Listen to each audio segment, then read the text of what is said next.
గారి నేతృత్వంలో 12 మంది అధికారుల బృందం ఇంట్లోనూ అలాగే విష్ణుప్రసాద్ కార్యాలయాల్లోనూ షుగర్ ఫ్యాక్టరీలో కూడా ఈ సోదాలు జరుపుతున్నట్టుగా తెలుస్తోంది. మొత్తంగా ఈ సోదాల్లో ఇప్పటి వరకు భారీ ఎత్తున నగదును స్వాధీనం చేసుకున్నారు. ఆ నగదుకి సంబంధించి ఎటువంటి లెక్కాపత్రాలు లేవు, వాటి సోర్స్ ఆఫ్ ఇన్కమ్ కూడా చెప్పలేకపోతున్నారు. ఈ నేపథ్యంలో ఆ డబ్బును సీజ్ చేసే ప్రయత్నాల్లో ఉన్నారు. దాంతోపాటుగా కొన్ని ఆస్తులకు సంబంధించిన డాక్యుమెంట్స్ కూడా ఐటీ అధికారులు స్వాధీనం చేసుకున్నారు.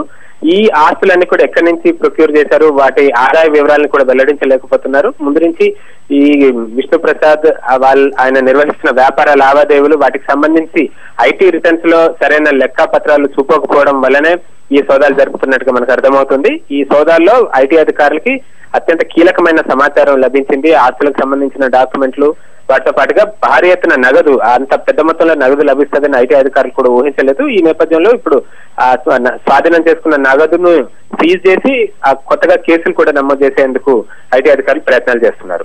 చిరంజీవి పెద్ద కుమార్తె సుష్మిత ఇంటిపై ఐటీ శాఖ అధికారుల దాడులు ఇప్పటికీ కొనసాగుతున్నట్టుగా మా ప్రతినిధి అందించిన సమాచారం బట్టి తెలుస్తోంది.